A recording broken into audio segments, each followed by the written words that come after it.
Hi friends, welcome to Shubi's just my way. நான் இன்றைக்கி உருளைக்கிழங்கு வறுவல் செஞ்சு காட்ட போகிறேன். இது சாதத்துக்கு சைடிஷாக சூப்பராக இருக்கும், செஞ்சு பாருங்கள். இது செய்கிறதுக்கு ஒரு 4 உருளைக்கிழங்கை தோல் சீவி எடுத்து வச்சுருக்கேன். அதை இந்த மாதிரி நான் நீல வாக்கில் கட் பண்ணிக்கிறேன். உங்களுக்கு எந்த மாதிரி விருப்பமோ அந்த மாதிரி நீங்கள் கட் பண்ணிக்கோங்க. நான் இந்த மாதிரி ஓரளவுக்கு தடிமனாக இருக்கிற மாதிரி கட் பண்ணிக்கிறேன். இந்த மாதிரி கட் பண்ணோம்னா கொஞ்சம் வறுவலுக்கு நல்லாயிருக்கும், குட்டி குட்டிஸாக கட் பண்ணுறதை விட. நான் எல்லா உருளைக்கிழங்கையும் இதே மாதிரி கட் பண்ணிக்கிறேன்.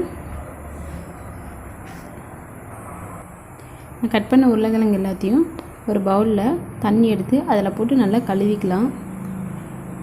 அந்த உருளைக்கிழங்குல இருக்கிற பால் எல்லாத்தையும் போகிற அளவுக்கு நம்ம கழுவிக்கலாம். அப்போ தான் ஃப்ரை பண்ணும்போது நல்லாயிருக்கும். பாருங்கள், இந்த மாதிரி நான் நல்லா கை வச்சு கழுவிட்டு அந்த தண்ணியை வடிச்சிட்டு எடுத்து வச்சுக்கிறேன்.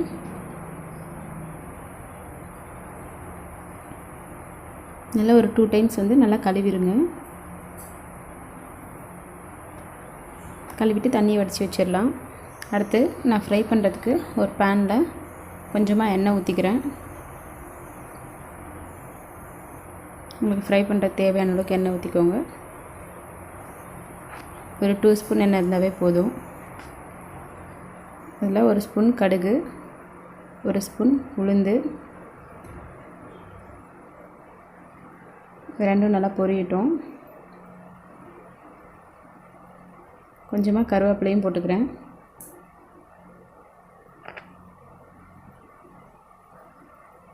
இதில் நல்லா ஃப்ரை ஆகட்டும்.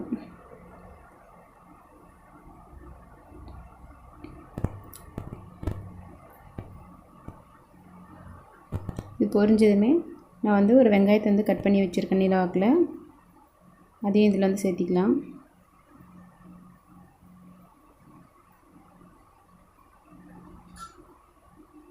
வெங்காயம் நல்லா கண்ணாடி பதத்துக்கு மாறினதுமே நான் கட் பண்ணி வச்சுருக்கிற உருளைக்கிழங்கு இதில் போட்டுக்கிறேன்.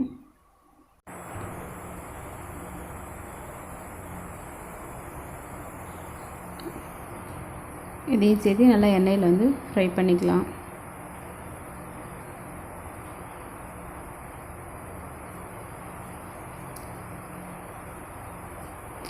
இதுக்கு தேவையான மசாலா பொருளெல்லாம் இப்போ போட்டுடலாம். நம்ம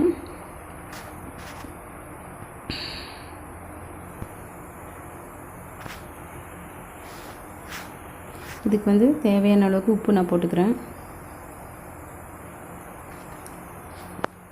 மஞ்சத்தூள் ஒரு 1/2 டீஸ்பூன் போட்டுக்கிறேன்.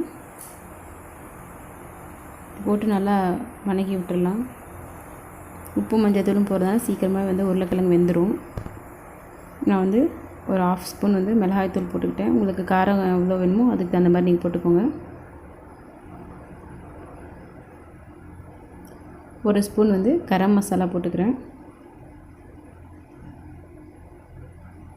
ஒரு 1/2 ஸ்பூன் மல்லித்தூள் போட்டுக்கிறேன். இது எல்லாத்தையும் சேர்ந்து நல்லா ஃப்ரை பண்ணிக்கலாம். இது நல்லா எண்ணெயிலே ஒரு 2 மினிட்ஸ் நல்லா ஃப்ரை பண்ணிக்கலாம்.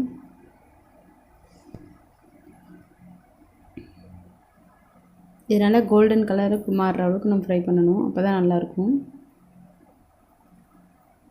இதை நான் ஒரு மூடி போட்டு அப்படியே மீடியம் ஃப்ளேமில் வச்சு விட்டுறேன் அடுப்பை. இது அப்படியே நல்லா குக் ஆகட்டும்.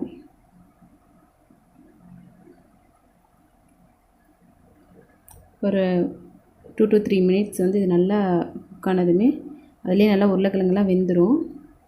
பாருங்கள், நல்லா ஃப்ரை ஆகிடுச்சு. பாருங்கள், நல்லா கோல்டன் ப்ரௌனுக்கு மாறிடுச்சு. இது இந்த அளவுக்கு ஃப்ரை பண்ணால் தான் சாப்பிடும்போது நல்லாயிருக்கும். அவ்வளோதான் ஃப்ரெண்ட்ஸ், ரொம்ப ஈஸியான ஒரு வறுவல் இது. நீங்கள் இது சாதத்துக்கு லஞ்சுக்கு இந்த மாதிரி சைடிஷாக செஞ்சு சாப்பிட்டிங்கன்னா நல்லாயிருக்கும். செஞ்சு பார்த்துட்டு எப்படி இருக்குன்னு கமெண்ட் பண்ணுங்கள். நீங்கள் என்னோடய சேனல் இதுதான் ஃபர்ஸ்ட் டைம் பார்க்குறீங்கன்னா மறக்காமல் சப்ஸ்கிரைப் பண்ணிக்கோங்க. கூடவே பெல் பட்டனையும் கிளிக் பண்ணிக்கோங்க. அப்போ தான் நான் அடுத்தடுத்து போடுற வீடியோக்கு உங்களுக்கு நோட்டிஃபிகேஷன் வரும். Thank you friends.